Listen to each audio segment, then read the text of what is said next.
यह जगत सारा क्षणिक है और आत्मा एक नित्य है। आत्मा का अनुभव बस एकमात्र नित्य है।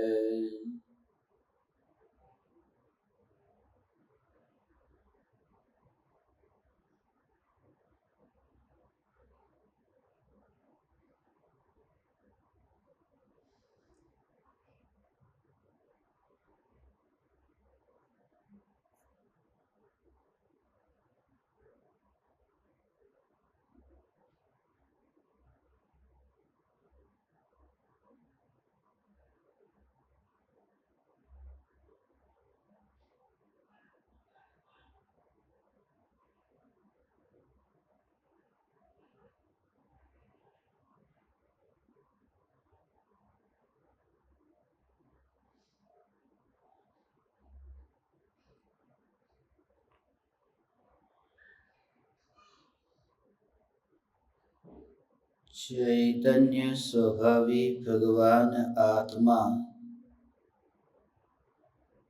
अनादि अनंत शुद्ध चैतन्य मात्र है।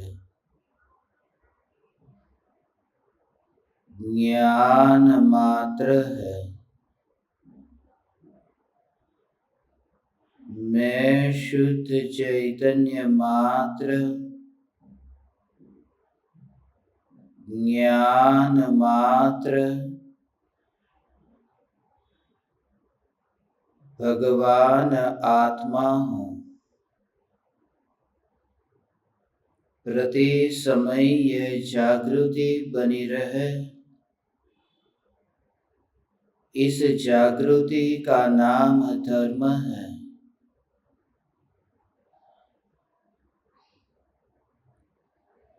देह की प्रत्येक क्रिया के काल में देह में स्थित पांचों इंद्रियों के परमाणुओं से ज्ञान को जगत में फैलता हुआ न देखकर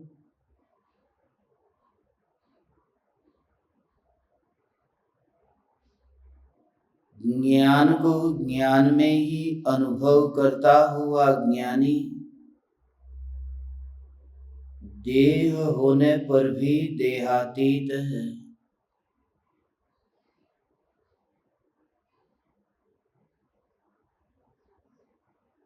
परिणति चाहे जितनी पर की ओर दौड़े, मगर वह परिणति स्वयं को छोड़ करके कहीं नहीं जाती।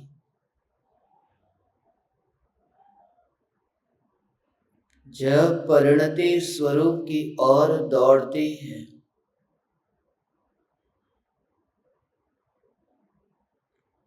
विभावों में और विकल्पों में खोई हुई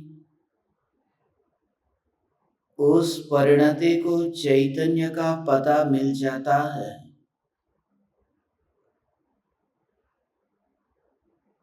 पते का पता चलते ही अब वह परिणति इंद्रियों के विषयों में बाहर फैलती नहीं है।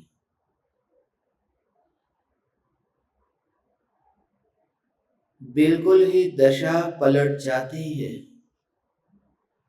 अज्ञान अवस्था के काल में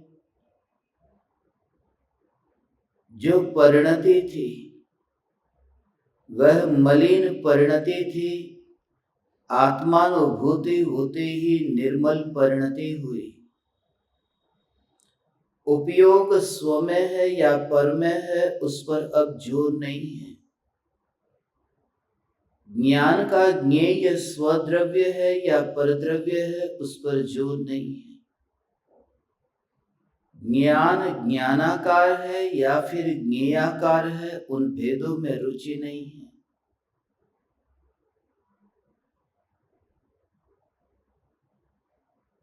सिर्फ दृष्टि बदलते ही अपरिणति स्वरूप की ओर दौड़ती है।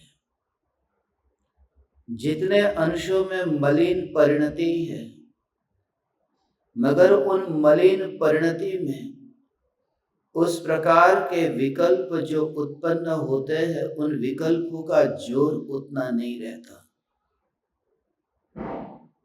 इसलिए ज्ञानी को जो राग का भाव है, वह राग का भाव उस जोर में नहीं है जिस जोर में अज्ञानी को होता है। यद्यपि दोनों के राग के भाव को देखो तो कभी कभी ऐसा भ्रम होता है कि अज्ञानी की तुलना में ज्ञानी का विकार अधिक है। जैसे अज्ञानी को तो एक स्त्री को भोगने का राग का भाव है, सम्यक दृष्टि ज्ञानी चक्रवर्ती को 96,000 रानियों को भोगने का भाव है। तो सामने एक रानी है या 96,000 रानी है, उनकी तुलना करेंगे तो फिर पता चलेगा कि ज्ञानियों का राग तो बहुत ज्यादा है। या फिर जो अज्ञानी एक छोटे से मकान से अपने को संतोष मानता है, मगर यहाँ तो 6 खंड के वैभव को पाने के लिए, जगत को जीतने के लिए चक्रवर्ती निकले। तो ज्ञानी की दशा, ज्ञानी का राग वह बहुत ज्यादा लगता है। दूसरी दृष्टि से देखें तो अज्ञानी को जो पूजा भक्ति आदि का भी भाव उत्पन्न होता है, उन भावों में भी कहीं ना कहीं स्वार्थ है। उन भावों में भी गहरा कर्तृत्व है, मगर ज्ञानियों को, मुनियों को उन भावों में अपनापन नहीं है। उन भावों को लाने वाला मैं नहीं हूं, इसलिए उन भावों के जाने में मैं कितना निर्लेप रहता हूं, ऐसा मैं ध्रुव न्यायिक देव। तो बाहर से देखें तो दोनों के परिणामों में अंतर यही दिखता है कि ज्ञानी का कषाय बहुत ज्यादा है, अज्ञानी का कम है। उसमें भी द्रव्यलिंगी मुनि की तुलना और चक्रवर्ती सम्यक दृष्टि की तुलना करे तो कोई मेल ही नहीं खाएगा। कहाँ मुनि के 28 मूलगुण के व्रत का पालन, कहाँ वे वन विहारी मुनि, और कहाँ ये इंद्रियों के विषय को भोगते हुए, कहाँ वे मुनि जहाँ एक स्त्री भी नहीं है और वन में है, और कहाँ वे सम्यक दृष्टि चक्रवर्ती जो इतने रूप तैयार करके 96,000 रानियों को भोगते हैं। इन दोनों की दशा को देखे तो मुनि की दशा स्वाभाविक रूप से ऊंची दिखेगी।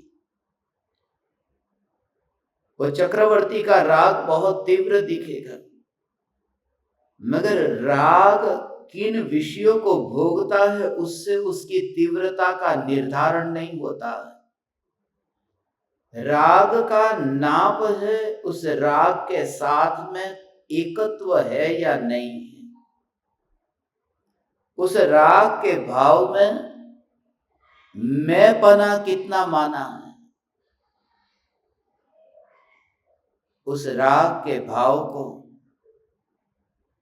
आत्मा का स्वरूप माना है, या फिर उस राग के भाव को साक्षात जड़ का परिणाम माना है। तो मुनियों की दशा को देखे तो वहां राग अंदर में जम करके पड़ा हुआ है। तो ऐसा लगता है कि वह तो वितरागी है, ऐसा लगता है कि उन्हें तो कितने कर्म की निर्जरा होती है, मगर उनकी परिणति फिर भी पर की ओर ही दौड़ती है। और सम्यक दृष्टि को इतना तीव्र राग दिखाई देता है, मगर ज्ञानियों की भाषा में कहे तो वह राग लंगड़ा होता है। क्योंकि वह राग लंबा चल नहीं पाता। जो चलाने वाली जो शक्ति थी वह मिथ्यात्व की शक्ति थी, वह शक्ति ज्ञानी में, उस राग में रही नहीं है। इसलिए ज्ञानी की परिणति स्वरूप की ओर दौड़ती है, जहां भी विभाव में जाती है, मगर पूरी दशा बदल गई। पहले कैसा होता था कि सुबह से लेकर के शाम तक कुछ करने का मन न हो, कुछ करने का भाव न आए तो शिकायत करते थे, चैन नहीं पड़ता था, कहते थे कुछ मन ही नहीं लगता, कुछ करने का भाव नहीं आता, कुछ किए बिना चैन नहीं पड़ता था। अज्ञान दशा में सम्यक दर्शन होते ही अब जो कुछ भी करने का भाव आता है, उस भाव में खेद बना रहता है।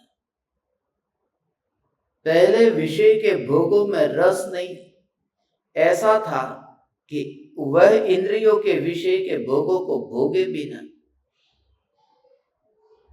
चैन नहीं पड़ता था। अब ऐसा है कि वो जो भोग का भाव आता है, उस समय भी उतनी उदासीनता रहती है। मुनिवर राम से यहाँ पर पंचेंद्रिय के विषय के भोगों में जो परिणति दौड़ती है, जो पर का रस इतना है,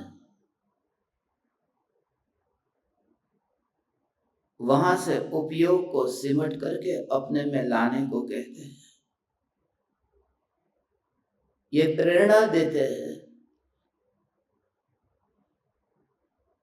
कि भोगा शक्ति जो है, वह भोगा शक्ति इतनी खतरनाक नहीं है जितनी ज्ञेया शक्ति खतरनाक है।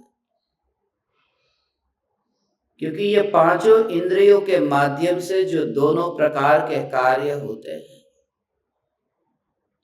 एक भोगने का कार्य और दूसरा जानने का कार्य। जैसे आंख के माध्यम से वह दृश्य को भोगता भी है और आंख के माध्यम से वह दृश्य को जानता भी है। इसलिए पांचों इंद्रियां ज्ञान में भी निमित्त बनती है और भोग में भी निमित्त बनती है। अज्ञानी क्या मानता है कि पांचों इंद्रियों का जो भोग में उपयोग हो रहा है वह छूट जाए, और ज्ञानी की दृष्टि, ज्ञानी की दशा कि पांचों इंद्रियों के माध्यम से भोगों को भोगने का भाव, भोगों को भोगने का भाव, वह तो कमजोरी है, मगर पांचों इंद्रियों के निमित्त से ज्ञेयों को, जगत को जानने का जो भाव है वह भी कमजोरी है। भोगा शक्ति है वह तो कमजोरी है, ज्ञेया शक्ति भी कमजोरी है।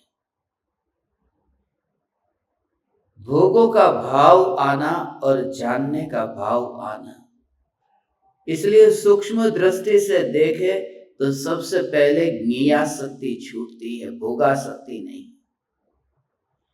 ज्ञेयों का रस जो छूट जाता है, इसलिए सम्यक दृष्टि को भोगने का भाव तो आता है, मगर सम्यक दृष्टि को यह भाव नहीं आता कि इसे जानो, इसे न जानो।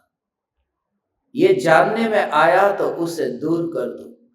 वह जो ज्ञेया शक्ति, ज्ञेयों की जो इच्छा थी कि इसी ज्ञेय को जानना है, उन भावों को समझे कि भोगना कुछ भी नहीं है, मगर फिर भी जानना है।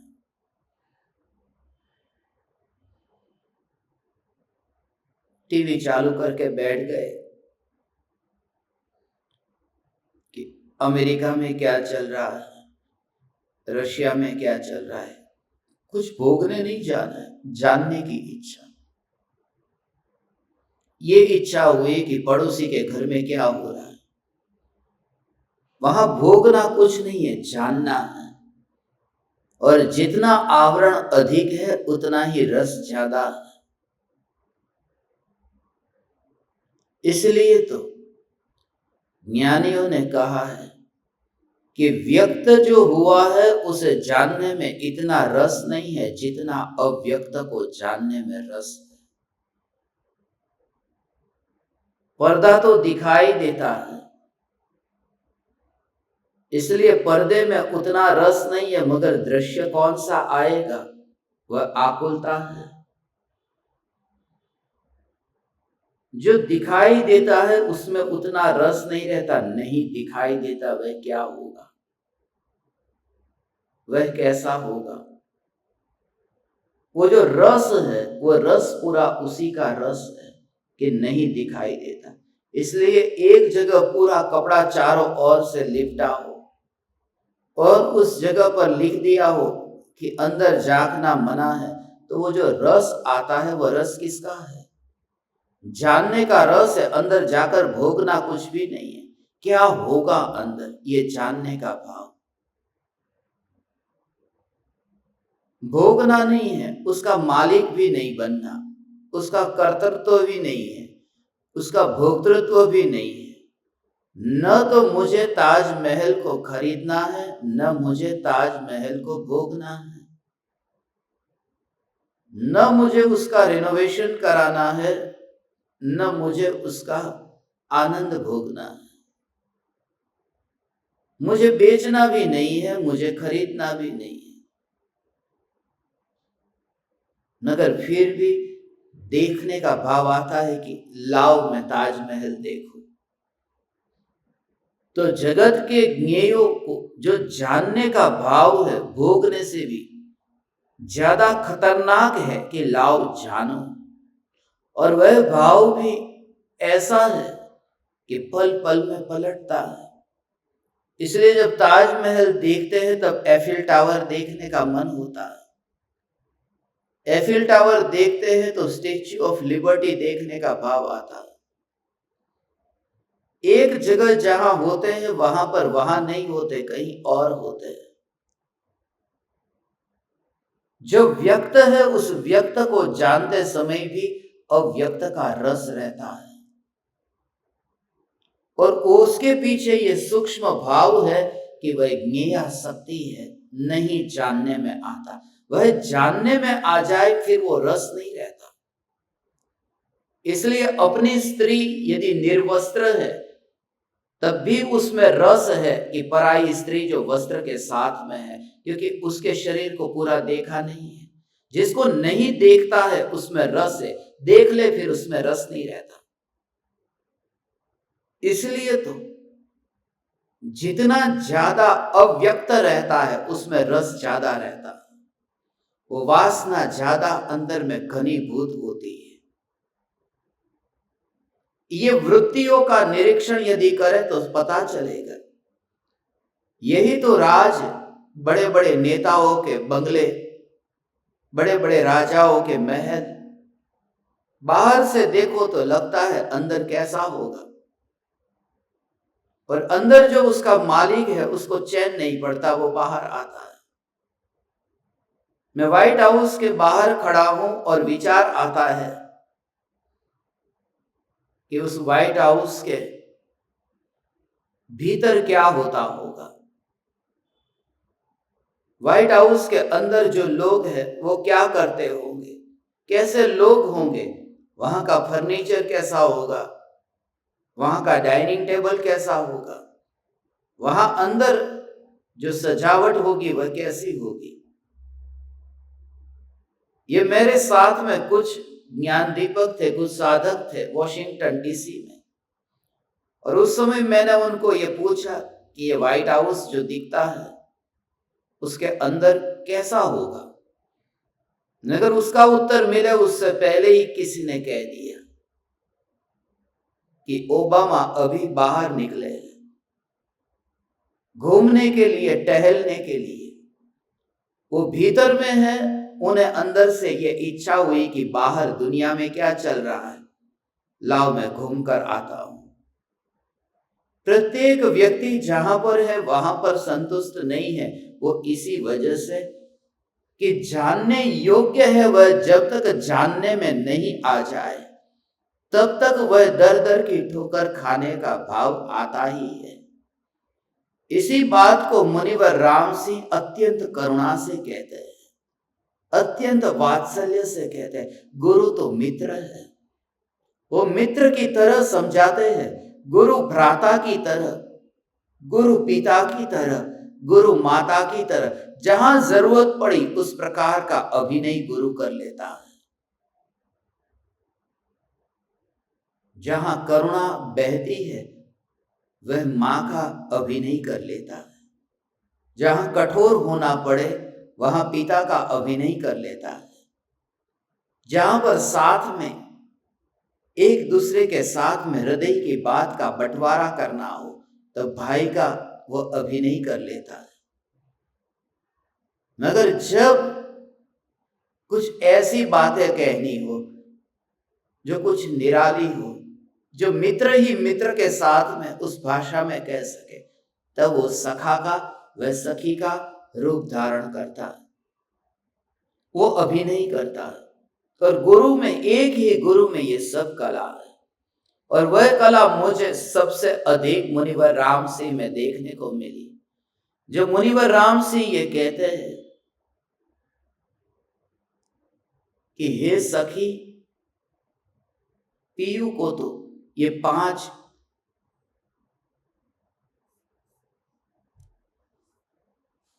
नगर जो है, उस 5 नगर का ही स्नेह है। उसी के बारे में आज ये 45वां दोहा लेने वाले हैं।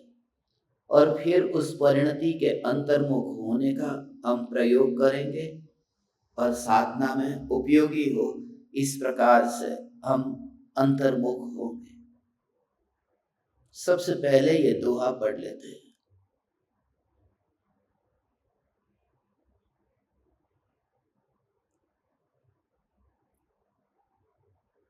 पंचहिम बाहिरूणेडहु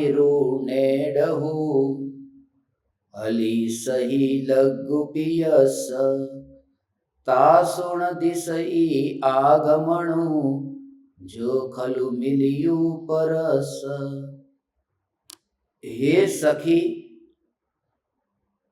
पीयू को तो बाहर में 5 का स्नेह लगा है। जो दुष्ट अन्य के साथ मिला हुआ है उसका स्व घर में आगमन नहीं दिखता। 5 इंद्रियों के विषय में फंसा हुआ जीव स्व परिणति के आत्मिक आनंद का अनुभव नहीं कर सकता। सखी कहकर के हमें ये संबोधन दिया। पीयू को तो 5 का स्नेह है। पीयू का अर्थ यहां परिणति है। पीयू को 5 का स्नेह है। 5 का स्नेह है माने 5 इंद्रियों का और 5 इंद्रियों के विषयों का। और गहराई में जाके देखे तो 5 इंद्रियों के माध्यम से जानने वाले उस ज्ञान का। और वही बात मुख्य है। तो ऐसी वज्र की दीवार देख ले। ये अपूर्व प्रयोग है। हे ज्ञान दीपक, ये वज्र की दीवार इसमें देख ले। तो इंद्रियों, आज तक जो ये सुना कि ये शरीर मेरा नहीं है, इंद्रियां मेरी नहीं है, ये आंख मेरी नहीं है, मैं मांस थोड़ी ना हूं। मगर उस प्रकार से ये भेद ज्ञान पूरी तरह से तो उस आंख के साथ में ही, उसी ढेर में, जैसे तूने देख लिया कि वह ज्ञान भी उधर ही पड़ा है। वह ज्ञान भी मेरे में नहीं है जो इंद्रियों का माध्यम, इंद्रियों का अवलंबन लेकर के जानता हूं। जो लाठी का सहारा लेकर के जो चलता हूं, वह मेरा नहीं है। क्योंकि हमने तो उससे भी रिश्ता नहीं जोड़ा जो बिना सहारे चलता है। हम तो उसी में मस्त है जो चलता ही नहीं है। क्षयोपशम ज्ञान है, इंद्रिय ज्ञान है, वो इंद्रियों की लाठी के सहारे पर जिंदा है। अतीन्द्रिय ज्ञान है, वो इंद्रियों की लाठी के बिना परिणमित होता है।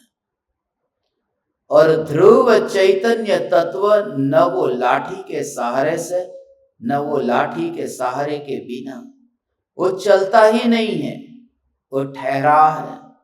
ये ठहरा हुआ ध्रुव न्यायक में। इसी में जब पूरी तरह से तुझे रस अंतर में जगे तो ये परिणति अंतर्मुख होगी। ये जो ढलना होता है वह ढलना स्वरूप में होगा। जैसे पानी ढलान जहां है वहां पर ढलता है, ढलना है उसका स्वभाव है, मगर जहां ढलान है वहां ढलना वह उसका स्वभाव है। ये उपयोग भी ऐसा ही है, ये ढलता है, ये परिणति भी ढलती है, मगर परिणति स्वरूप की ओर ढलती है जिन्हें स्वरूप की रुचि है, नहीं तो पर में ढलती है जिन्हें पर की रुचि है। इसलिए ये मुनिवर रामसी, ये जो कितना सूक्ष्म भाव है इसमें, उपयोग है, परिणति है, उसे पांचों का रस है। वो खंड खंड रूप विभाजन होता है। उस विभाजन के भेद के भाव को छोड़ना, जहां भेद नहीं है विभाजन नहीं है, बस ऐसा एक रूप ये न्यायक देव। एक राज्य में रहने वाला व्यक्ति, दूसरे राज्य में रहने वाला वही व्यक्ति। अब जब कोई व्यक्ति गुजरात में है तो गुजराती है, और अब वही व्यक्ति महाराष्ट्र में चला जाए तो मराठी है। मगर जिसने उस व्यक्ति के साथ में नाता जोड़ा है, उसने गुजराती और मराठी ये दोनों के साथ रिश्ता नहीं जोड़ा, क्योंकि वो कहां पर है उसके कारण उस व्यक्ति में भेद करना ये बिल्कुल झूठा है। तो जो उपयोग एक एक इंद्रियों के माध्यम से जो पर को जानता है, मगर उपयोग में भेद नहीं है, उपयोग मात्र उपयोग है। ऐसा उपयोग लक्षणवान में चैतन्य चैतन्य चैतन्य परमात्मा, यही मैं,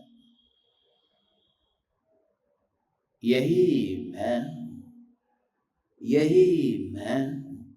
ऐसी सत्ता, ऐसा वैभव, ऐसा वैभव, बस उस वैभव को ही, बाहर का कार्य बाहर में होता है, वही बाहर में बाहर में बाहर में बाहर में, मगर वहां पर विकल्प नहीं है। ज्ञान का जानना जानना जानना जानना जानना जानना जानना इतना निर्विकल्प है, ऐसा सहज निर्विकल्प है, वह सत्ता वहां पर टिकी है। बस उस सत्ता में वहां पर ये सत्ता टिकी है, उस सत्ता मात्र को देखना। एटीएम मशीन है, वहां तुमने पिन नंबर डाल दिया, वहां से रुपये आए, तुमने हाथ वहां पर रखे। अब उन रुपये को कोई विकल्प नहीं है कि कौन आया है, हजारपति या लखपति, काला व्यक्ति या गोरा व्यक्ति, वो रुपये की नोट सीधी वहां उसके हाथ पे चली जाती है। रुपये को कोई विकल्प नहीं है, वो पहुंच गया। वे ज्ञान की पर्याय इतनी निर्लेप है, इतनी निरपेक्ष है, कोई चाहना नहीं है कौन सा ज्ञेय है, क्योंकि उस ज्ञान की पर्याय का मूल्य भगवान, उस ज्ञान की पर्याय का मूल्य उस कौन से हाथ में गया, उससे है ही नहीं। 100 रुपये की नोट गरीब के हाथ में गई तो 99 की नहीं होगी, करोड़पति के हाथ में गई तो 101 की नहीं होगी, वो 100 की है। बस वही उस व्यक्ति के साथ में रिश्ता नहीं जोड़ लेती। वो व्यक्ति भले कितनी भी कोशिश करे और रुपये के साथ में रिश्ता जोड़े, रुपये व्यक्तियों के साथ में रिश्ता नहीं जोड़ते। वो एक हाथ से दूसरे हाथ में चले जाते हैं, कभी रोते नहीं है, कभी हंसते नहीं है। ऐसी ये ज्ञान की जानना जानना जानना जानना जानना जानना, ऐसी ये पर्याय का परिणमन है। ऐसा ये जानना जानना जानना ये निरंतर परिणमन है। मगर वो ज्ञान का एक समय का जो भगवान, ये एक समय का ये ज्ञान का परिणमन है, उस एक समय के परिणमन में कोई विकल्प नहीं है कि कौन सा ज्ञेय है, वो सहज है। मगर वो परिणमित हुआ है, वो परिणमित हुआ, गया, आया गया, गया गया। मगर वो मशीन है, वो मशीन। कोई व्यक्ति एटीएम मशीन को लेकर के अपने घर नहीं जाता, रुपये को लेकर के ही जाता है। वो रिश्ता यदि बनता है तो रुपये और व्यक्ति के बीच में वो काम चलाओ। इसलिए जो ज्ञेयों का संबंध भी व्यवहार से काम चलाओ जो कहने में आता है, वह भी ज्ञान की अवस्था से। एक समय की पर्याय ज्ञान की ये 100 रुपये की तरह है। उसे विकल्प नहीं है कि कौन सा व्यक्ति है, किसके हाथ में गई। किस ज्ञेय को जानने में वह ज्ञान की पर्याय संलग्न है, ऐसा कोई विकल्प उस पर्याय में नहीं है। और जो एटीएम मशीन है, वो मशीन तो वहां से बाहर ही नहीं निकला।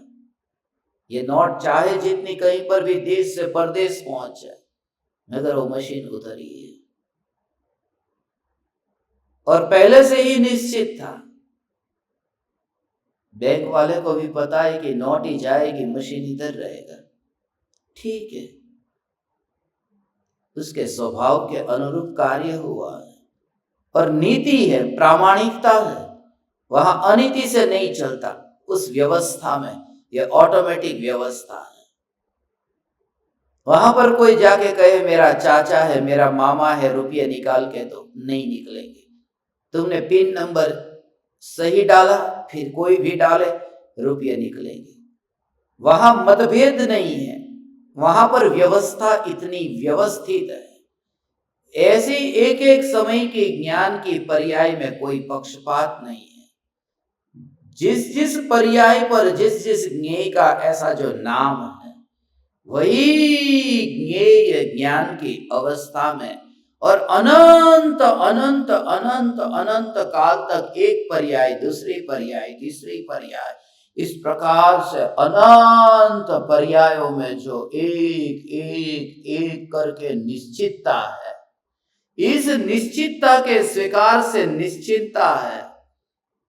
मगर वह स्वीकार में ये ध्रुव का स्वीकार है कि उसका किसी से रिश्ता नहीं बना। रुपये किसकी जेब में जाते हैं जाए, मशीन किसी की जेब में नहीं जाएगा, वह टिका हुआ है। हे सखी, पीयू को तो 5 का स्नेह है, मगर जिसको 5 का स्नेह है वह पीयू मेरी नहीं है। उस पीयू के साथ में रिश्ता जोड़ना, यही तो परिग्रह है, यही संसार है। उससे हमने रिश्ता रखा ही नहीं। बस जो विपरीत चले उस परिणति के साथ में हमने रिश्ता नहीं रखा। हे ज्ञान दीपक, ये जो वचन है मुनिवर राम सिंह के, इन वचनों को तुम आत्मसात करना। इन वचनों के भावों को समझना तो तुम्हें एक एक समय के परिणमन में इस ज्ञान में से ध्रुव ध्रुव ध्रुव ध्रुव कहीं पर भी तुम्हें बाहर जाता हुआ दिखेगा ही नहीं।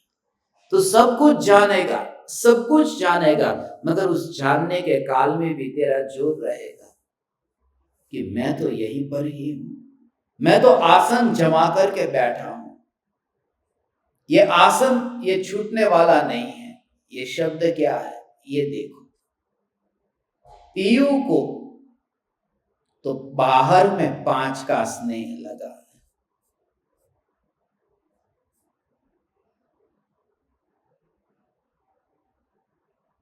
मगर उस समय भी उसे फर्क नहीं पड़ता। जो परज्ञेयों को जानने के लिए चाहती हुई ज्ञान की अवस्था को भी उस रस से बिल्कुल निरस होकर के इस ज्ञान ज्ञान ज्ञान ज्ञान मात्र को देखें तो फिर कोई फर्क नहीं पड़ता, उसे कोई फर्क नहीं पड़ता। मात्र ज्ञान को देखे, जग को जानने वाला ज्ञान, ऐसा रस न लेकर के मात्र ज्ञान ज्ञान ज्ञान, और फिर वहां मनुष्य का देह या तिर्यंच का देह, निगोद का देह या देव का देह, ये फर्क नहीं पड़ता, क्योंकि अनुभूति मात्र ज्ञान की है, सत्ता की है। यही समाधि है, यही धर्म है। उसने फूल को हाथ में लिया, फूल को सूंघा, बगीचे में जाकर के सूंघा तो सुगंधित निकला। मगर वही फूल यदि वह जंगल में लेकर के चला जाए और वहां जाकर के सूंघे तो सुगंधित ही होगा। उस फूल को तुम कहीं पर भी सूंघो, वो सुगंध में कोई फर्क नहीं। ऐसे ही तू ज्ञान मात्र को यदि अनुभव कर तो इंद्रिय मनुष्य का देह है ही नहीं, फिर तिर्यंच का देह भी नहीं है। मात्र ज्ञान ज्ञान ज्ञान, इस प्रकार से ज्ञान मात्र का अनुभव, ज्ञान मात्र का अनुभव, उसे कुछ नहीं होता, न तो घटना होता है न बढ़ना होता है। इस समय की वर्तमान के पर्याय में ज्ञान का अनुभव हुआ। अब इस पीयू को 5 का रस नहीं है, और रस जो इसे खींच करके लेके जाता था अब लेकर के जा नहीं पाता। अब ये अपना वैभव ऐसे ही व्यर्थ में नहीं जाता।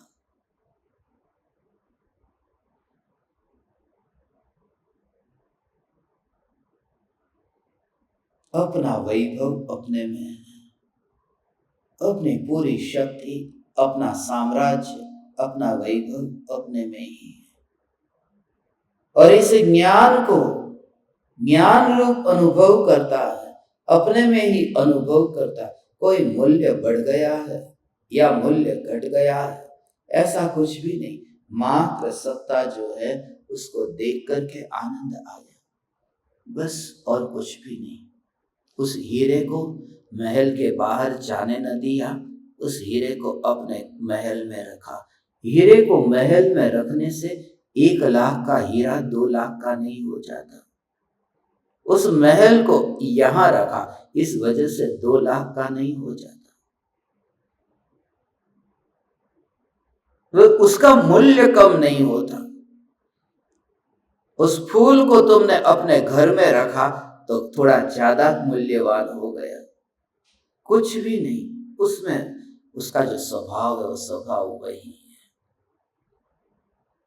वो कोई विरोध नहीं करता, वो अपना कार्य करता है। इसलिए जिस फूल को तुम स्मशान में उस चिता के ऊपर चढ़ा दो तो, या फिर उस फूल को तुम मरे हुए व्यक्ति की तस्वीर पर चढ़ा दो, या फिर उस फूल को तुम परमात्मा के चरणों में चढ़ा दो, कि परमात्मा के चरणों में जाकर के वह फूल जो है थोड़ा ज्यादा महिमावान हो गया। स्मशान में होता तो वहां पर कोई उस फूल को हाथ तक नहीं लगाता, वहीं छोड़ देता। मगर परमात्मा के चरण को जो फूल छू लेता है, लोग प्रसाद समझ करके कतार में खड़े हैं कि भगवान का चढ़ाया गया हुआ प्रसाद मुझे मिल जाए, क्योंकि परमात्मा को छू लिया। मगर सूक्ष्म दृष्टि से देखे, बहुत सूक्ष्म उसका भाव यदि तुम समझो, कि परमात्मा के पास कोई फूल को लेने जाए या स्मशान में पड़े हुए फूल, उस फूल में जो खुशबू है, उस सुगंध का न बढ़ना न घटना न विकल्प होना, मैं मंदिर में हूं, परमात्मा के पास गया या स्मशान में रहा, कुछ नहीं, मिठास कुछ नहीं, सुगंध कुछ नहीं, ठंडा कुछ नहीं, गरम, जो वस्तु का जो स्वभाव है वो क्षेत्र में कहीं पर भी पलट जाए, वो स्वभाव है, उसे कोई फर्क नहीं पड़ता। ये बात इसलिए मैं आप परमात्माओं से कहता हूं, भगवान जब तो दीक्षा लेगा तब लेगा, तब भी तू क्या करेगा, यही तो करेगा। जिस फूल को तू वन जंगल में सूंघने वाला है, उस फूल को तू यहां सूंघ ले, फूल तो अभी भी है। जिस ज्ञान की अनुभूति तू जंगल में करेगा, अभी तू कर, तो फिर मुनि धर्म वह दूर नहीं है, वह सहज प्राकृतिक व्यवस्था होगी। मात्र सत्ता सत्ता सत्ता सत्ता, ऐसा सत्ता पर जोर, उससे अनुभव अब तो कहीं पर भी रहे। यही तो है 7वें नरक में ज्ञान ज्ञान ज्ञान का अनुभव, वहां दुर्गंध उसे अनुभव में नहीं आती। जिस नरक के भूमि का एक कण भी यहां आ जाए तो योजन तक लोग बेहोश हो जाए, मगर उसे वहां गंध नहीं आती, उसे ज्ञान की अनुभूति होती है। और सिद्ध शिला पर जो निगोदिया है, वह जो तड़पता है,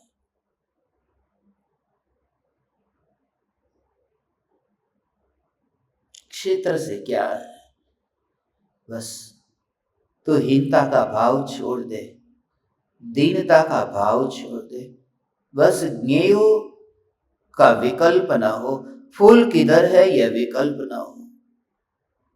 उस बाग बगीचे का नाम क्या था जहां से फूल निकला है, कोई विकल्प न हो। और वहां तो उस फूल को तुझे नजदीक ला करके सूंघना पड़ेगा। वहां वह फूल तेरे पास में आए न आए क्या पता, खत्म हो गए फूल, प्रसाद में न मिले, तेरे पास में फूल को खरीदने की शक्ति न रही। मगर यहां तो दूर से फूल को नजदीक नहीं लाना है, तुझे यहीं पर ही जो है उसी का ही तो अनुभव है, अनुभव यहीं पर ही तो है। और यह अनुभव ऐसा है जो नित्य है, आत्मा का अनुभव, बस एक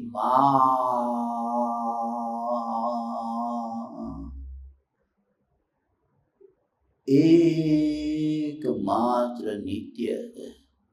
नित्य का यही, क्योंकि गुलाब का फूल हो, कमल का फूल हो, मोगरा हो, चंपा चमेली हो, कोई भी फूल हो, फूल के नाम अलग है, खुशबू अलग है, मगर दुनिया में कोई भी फूल ऐसा नहीं है जो मुरझाएगा नहीं।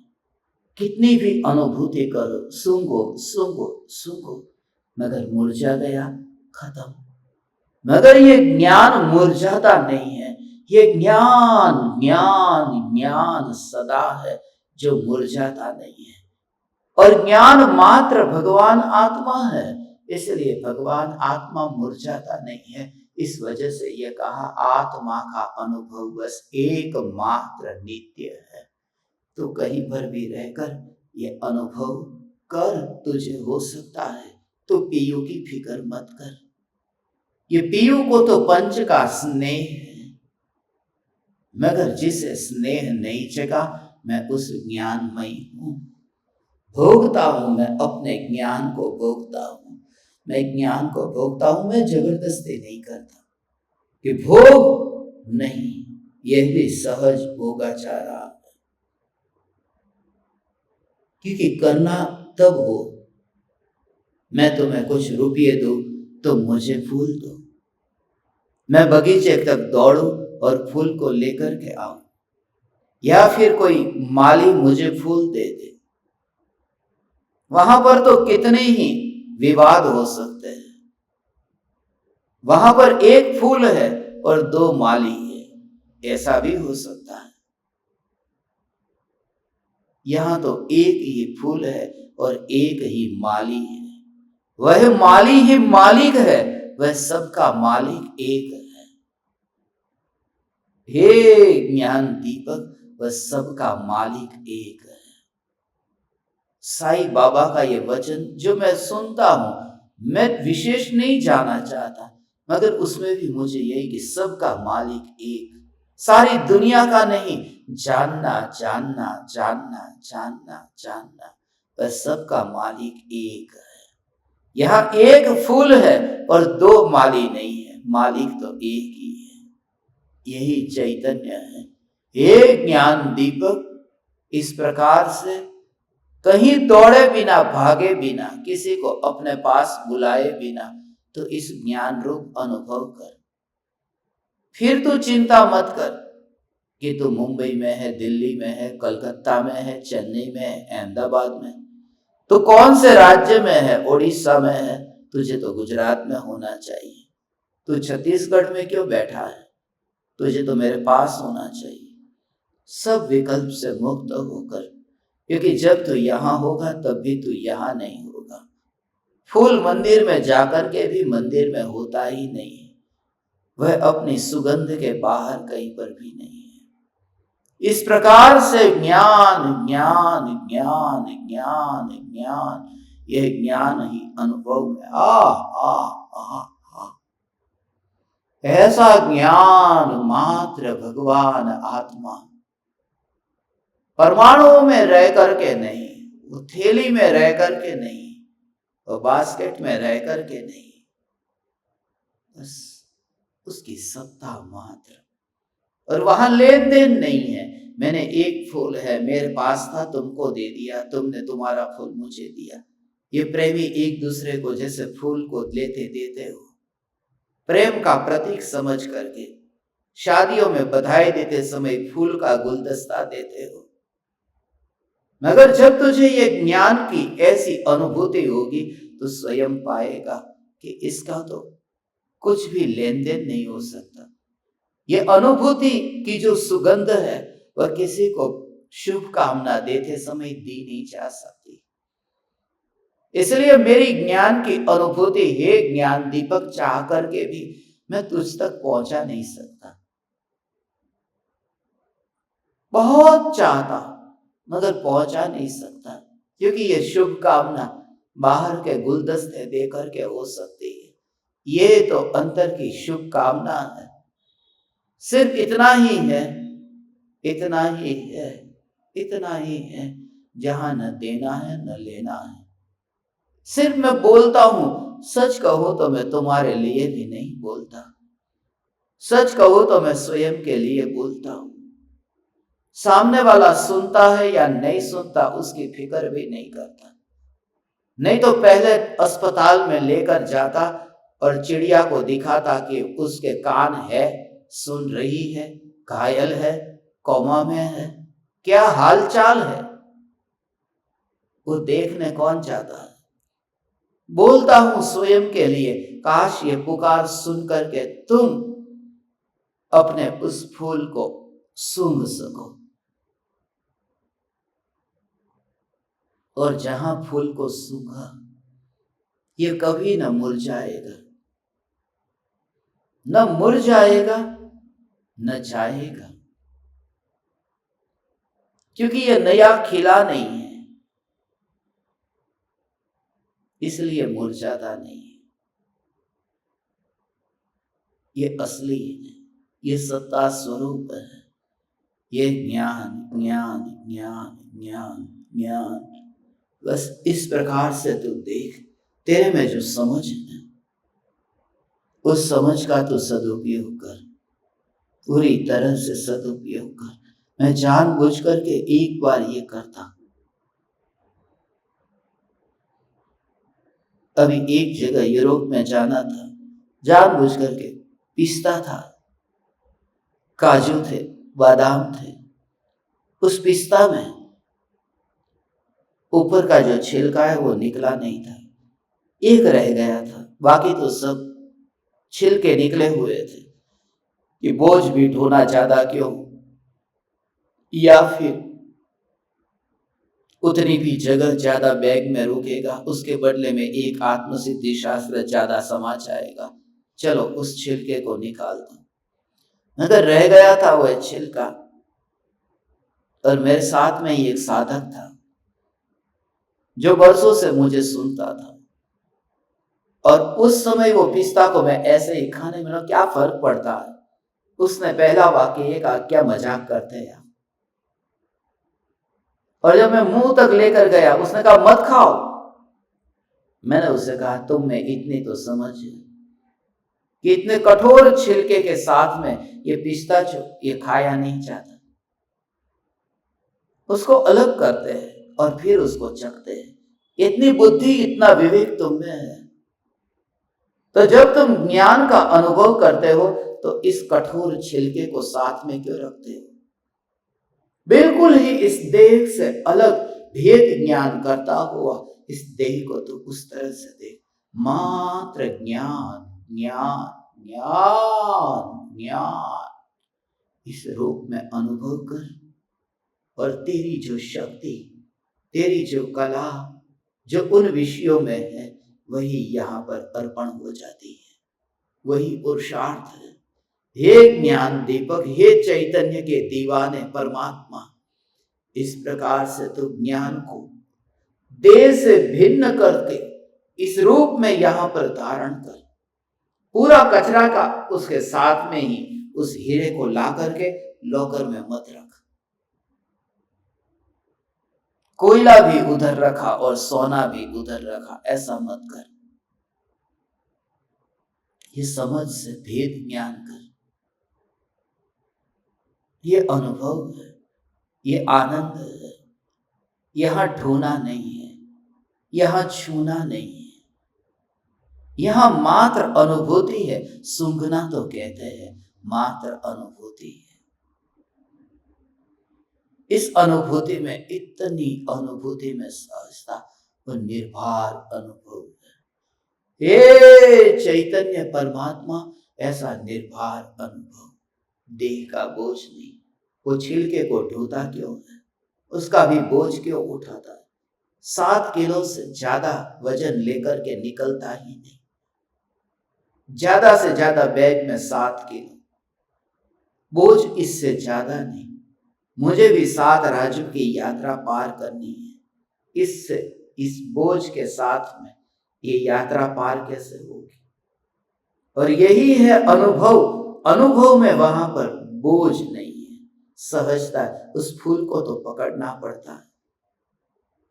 थोड़ी देर पहले ही मैं जब यहाँ पर भीतर में आया, 7वें नंबर के कमरे में, एक एक कमरे को चैतन्य के नाद से गुंजा रहे हैं। कल 6ठा कमरा था, परसों 5वें नंबर का कमरा था, ये ज्ञान दीपक के निवास में। मगर इस बोझ के कारण मुझे ये बात स्मरण में आई, मुझे अभी बच्चे ने कहा, नौनी मोनी के साथ में अभी मैं नीचे बैठा था। उस सुबह बहुत अच्छी तरह से तैयार हुए थे।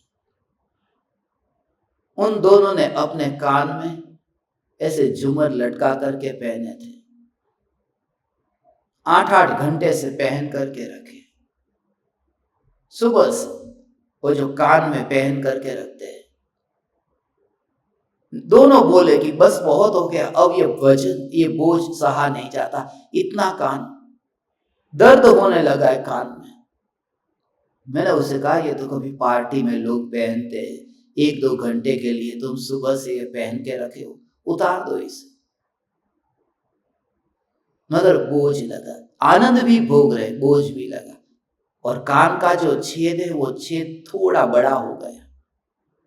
और जो जिंदगी पर पहनते उनके तो कान देखो, बुजुर्गों के, बूढ़े लोगों के तो कि पूरा कान का छेद इतना बड़ा हो गया होता है। बोझ, गहने को भोगना है, उस आभूषण को भोगना है, मगर उस भोग के साथ में बोझ है। उस समय मैंने उसे कहा, इस भोग के साथ में बोझ है। मगर जो ज्ञान अनुभव में आता है वहां भी उपभोग होता है, वहां कोई बोझ नहीं है। क्योंकि जिसमें बोझ था उस छिलके को अलग करके यहां अनुभव हो रहा है। आत्मा का अनुभव बस एकमात्र नित्य है और निर्भर है। ऐसा निर्भर अनुभव हे चैतन्य परमात्मा, इस देह को लेकर के आनंद के भोग के लिए मत जाना। मुनिवर राम सिंह यहां ये कहते हैं, सुनो,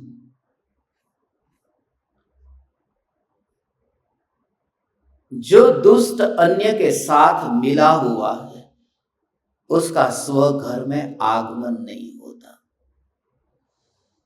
ये दुष्ट है जो पराये के साथ में मिला हुआ, वो अपने में नहीं आता। जो उपयोग, जो परिणति व्यभिचारिणी है, वो अपने घर में कैसे आएगी?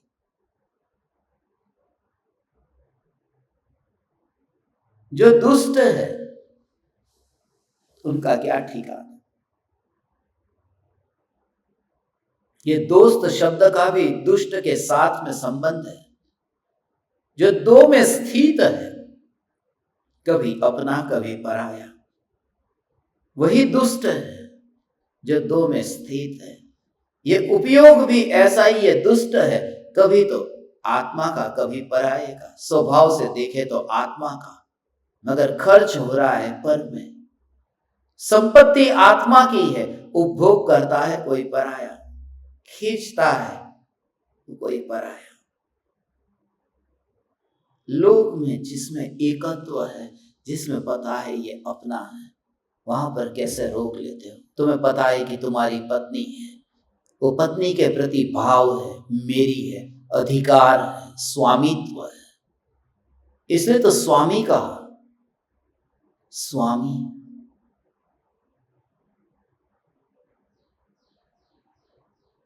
जीवंत व्यक्ति के भी स्वामी, तीन लोक का नाथ परमात्मा है। कोई सोना चांदी नहीं है, तुम उसके स्वामी बन गए, उसकी की मालकियत तुमने कर दी।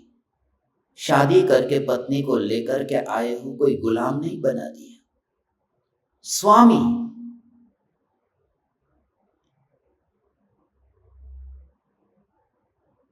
और वही पत्नी घर छोड़ करके पराये पुरुष के पास में जाए या न जाए, यदि तुम्हें पता चले, घर के द्वार तुम बंद कर देते हो। कितनी समझ है, विवेक है, रस है उस पत्नी के प्रति। कैसे भी करके तुम सब तरह से उसका संपर्क वहां से तोड़ा देते हो, छुड़ा देते हो। भोगों की बात तो दूर, तुम्हें लगे कि ये अध्यात्म में भी ढल जाएगी, तुम उसे सुनना बंद करा देते हो। तुम कहते हो ये साधना बंद करो, तुम ज्ञान दीपक की साधना बंद करो।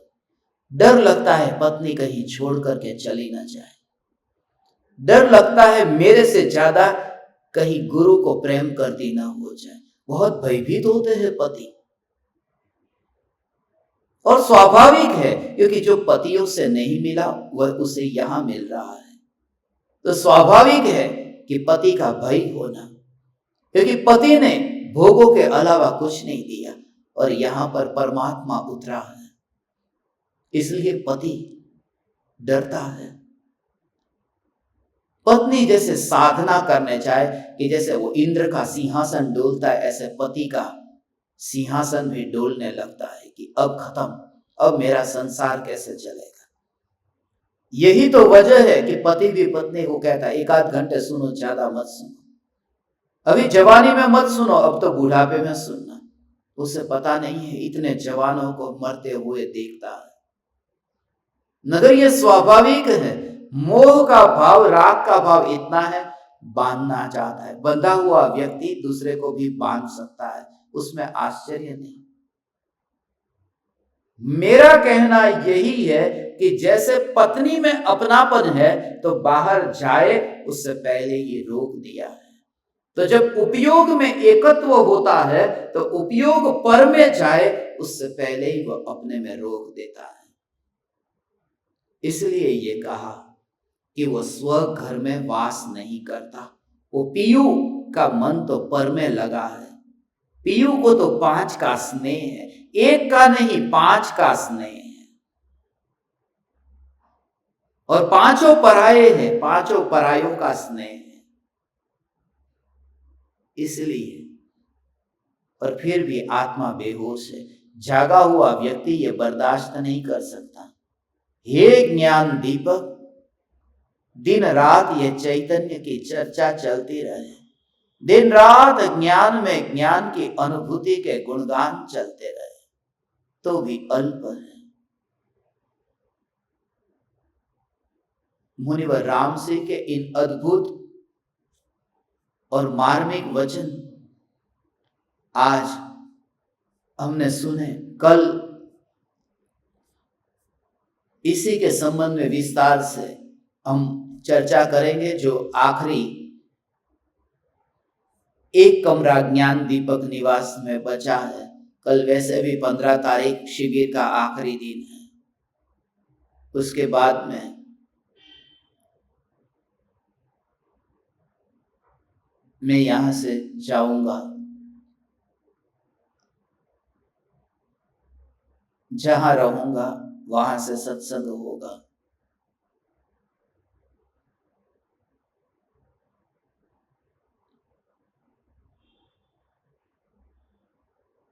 ऐसी भाषा जो मुनिवर राम सिंह ने उपयोग की, इसी वजह से मुझे मुनिवर राम सिंह की भाषा कहीं प्रेम से भरी हुई भाषा है, कहीं कठोर भाषा है, कहीं मित्र की तरह बोले, कहीं सहज। मुनिवर राम सिंह के एक एक शब्द को ऐसे, पीयू को 5 का स्नेह है, हे सखी, ये मुनिवर राम सिंह की भाषा। मुनि होकर के, मुनियों के कोई सखी होती है?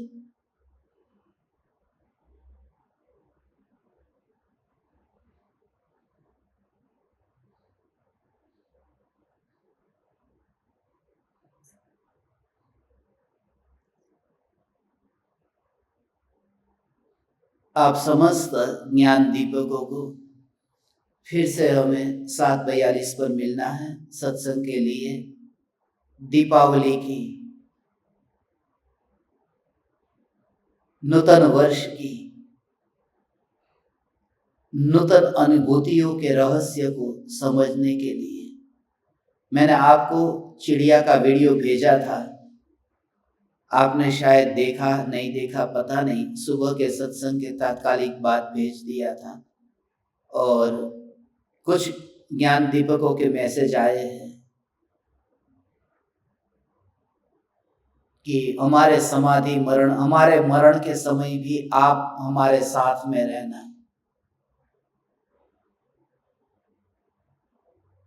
भावना आपकी बहुत अच्छी है, बहुत अच्छी भावना है। ये आपके लिए ही मैंने खास भेजा था कि मरण हो तो ऐसा ही हो।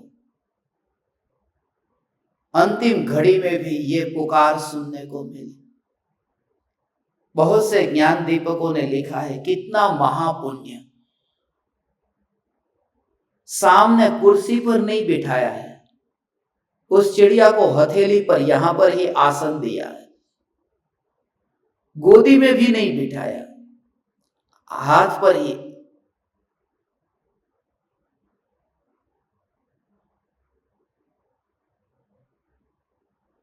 ऐसा समाधि मरण प्रत्येक साधक का हो, प्रत्येक ज्ञान दीपक का हो।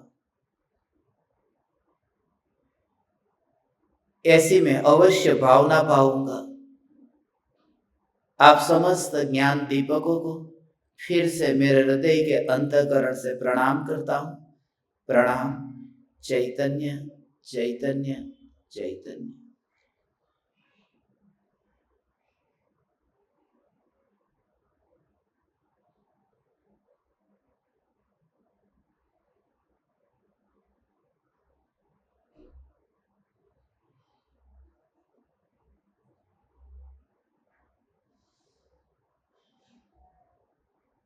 अहो अहो श्री सद्गुरु करुणा सिंधु अपार,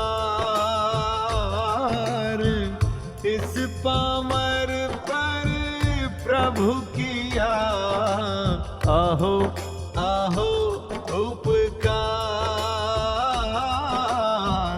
आहो आहो उपकार।